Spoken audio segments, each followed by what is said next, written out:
University. In fact, this is Democracy Now!, democracynow.org. I'm Amy Goodman with Juan Gonzalez as we look now at a new effort to push back on conservative activists and politicians who claim Democrats are, quote, indoctrinating students with critical race theory. It comes as a new PBS Frontline ProPublica report identified at least 14 public school workers who left their jobs last year after they were accused of teaching so-called CRT. For more, we spend the rest of the hour with the pioneering scholar activist Kimberly Crenshaw, who's launched what she calls a counteroffensive against the organized campaign against critical race theory. It's a CRT summer school inspired by the Freedom Summer of the Civil Rights Movement. She's professor of law at both UCLA and Columbia University and founder of the African American Policy Forum. Professor Crenshaw, welcome back to Democracy Now! Before we talk about the summer school, well, give us a little bit of teaching here. Explain what critical race theory is and why you think it's so critical for people to understand. Well, Amy, thank you for having me here. There is critical race theory, which is the academic law school course, which is the study of how race and racism have become embedded in our American institutions, law in particular. If you want to understand, for example, the current pattern of housing segregation or wealth disparity, you need to understand how the Federal Housing Act allowed for suburbs to be built without requiring them to be built in an integrated way. Or you'd have to understand how banking practices discriminated against African American people and how much of that discrimination was legal. That's what we talk about in law school. But Amy, what became clear to us in the middle of this firestorm controversy against critical race theory is that it really wasn't about the law school course. It didn't make any sense to say we don't even teach critical race theory, because what the assault was against was anti-racism. We have to remember that this campaign began after the great reckoning that happened in the aftermath of George Floyd, when millions of people across the country took to the streets to demand racial justice. And they were talking about it outside of the typical way of imagining a prejudiced police officer. They were talking about it in terms of structures and in terms of institutions. And there was a need, obviously, on the part of the right to have a way to clap back. And so they rooted around and found critical race theory as the container into which they poured the entire apparatus of anti-racism. So what we're fighting now, and what some of those teachers are fighting, is the effort to silence all recognition, all conversation, all tools, all histories, all of the current consequences of our past. So that's why we decided it's time to turn CRT Summer School into a freedom summer for all stakeholders, not only stakeholders for anti-racism, but stakeholders for our multiracial democracy. And Kimberly Crenshaw, it seems to me that this is only the latest manifestation of an ongoing debate and battle that has been raging in America for decades. I think back to the 1990s when I think it was in 1991 that Arthur Schlesinger, the celebrated liberal historian, wrote the polemic, The Disuniting of America. And he at that time claimed that there was there were right-wing monoculturalists and there were left-wing multiculturalists, and both of them were interpreting American history in a one-dimensional or one-sided manner. But Schlesinger kept insisting America was created by Anglo-Saxons and Europeans, and that's the culture, and that's the history, and those are the institutions of American society. Is this phase that we're do you see any difference between the battles that are occurring now and those that occurred in the 1990s over this issue? Well, not really. I mean, one of my first articles was Race Reform and Retrenchment. And in that article, I argued that periods of reform, of mass mobilization, of significant change towards the democracy that we claim to want to be, inevitably sparked backlash. They sparked grievances. They sparked a sense of loss. And often that sense of loss is what the energy is that drives some of the most aggressive assaults on our democracy. I mean, that's what we saw in January 6th. If nothing else, last week's hearing on the Capitol riot should reinforce the sense that this belief that something is being taken away from those who have the exclusive right to own it, namely this democracy, is in fact part of the legacy of white supremacy that critical race theory tries to unpack.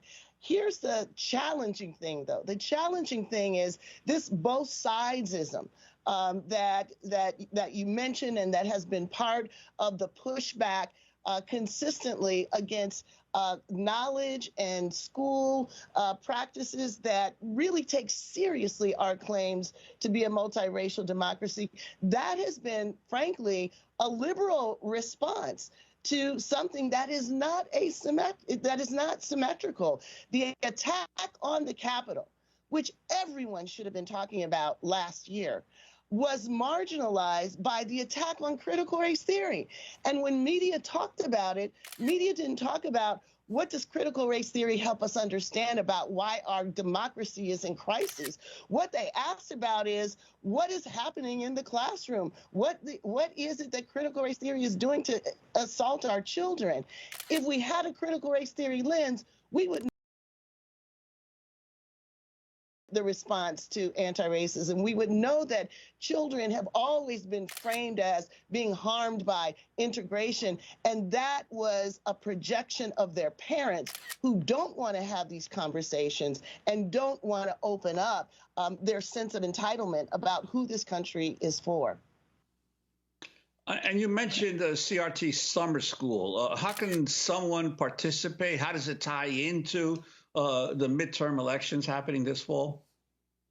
Well, Juan, you know, one of the things that happened when the assault on critical race theory really went into overdrive, and I have to say, it happened immediately after the Capitol riots, we found that while the Moms of Liberty and some of these other organizations were able to really galvanize parents, even people who didn't have kids in the schools, to go running to their school boards. The stakeholders for anti-racism democracy were confused. They didn't know what critical race theory was. They were told a lot of misinformation. So we realized we need to go and reintroduce critical race theory to people as the thing they practice every day when they give their kids the talk, when they put their hands on the steering wheel at 10 and 2 o'clock, when they see police lights in the rear view mirror.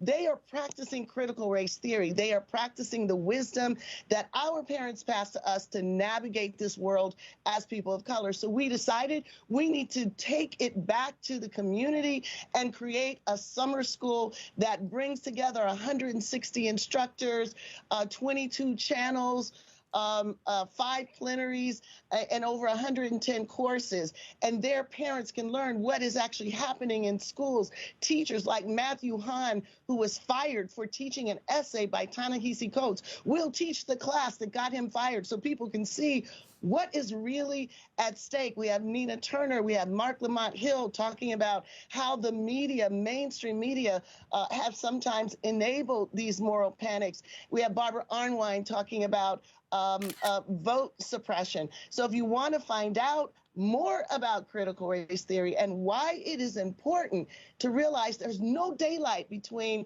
the protection of our democracy and the protection of anti-racism, then you can find out about it at www.aapf.org/CRT Summer School. There are scholarships, so anyone who wants to be there will not be turned away for lack of resources. And that AAPF stands for African American Policy Forum. But I'm really struck, Professor Crenshaw, about what you're saying, the talking about all of this as the investigation goes on what happened on January 6th. The number of groups involved who were white supremacists is often lost in trying to overturn the election.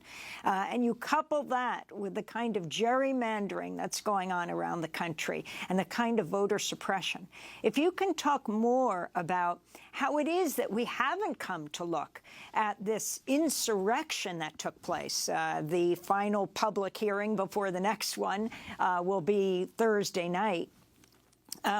Through a critical race theory lens. And you don't even have to look at it through a critical race theory lens. It's just the absolute, one of the predominant aspects of this is that so many of the people in Washington that violently entered the Capitol and attacked it were white supremacists. Absolutely. And Amy, that is critical race theory, understanding the history that led to this moment. So it includes the fact that we've had political coups before. That's what the end of Reconstruction was. It was a violent takeover of Southern governments fueled by this idea of grievance, fueled by this idea that people of color, Black people, have no right to determine our political future, no contribution to where we're going. But here's the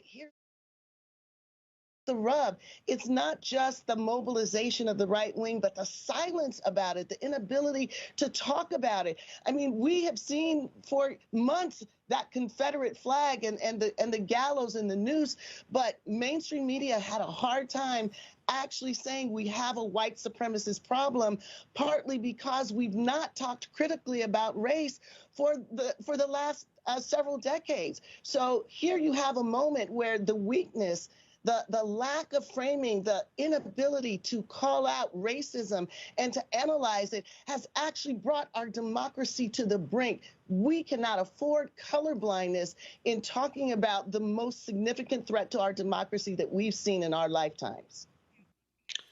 And could you talk about the money behind the attacks on critical race theory? Is these parents showing up at school board meetings? Are these spontaneous developments in various neighborhoods, or is this part of a well-orchestrated and well-oiled campaign? So another moment where the mainstream media is not reporting the story. They're just doing the both sides thing. In fact, Moms for Liberty, these parent groups, they are basically warmed over fronts of pre-existing right-wing organizations, but people are not covering it. They don't know it. So it allows them to be seen as grassroots when in fact they are not. What is not being covered We have 10 is seconds. responses of parents who realize that this attack on history is an attack on their children's future. And that's what we're going to be talking about in CRT Summer School. And people can still sign up even though it's this week?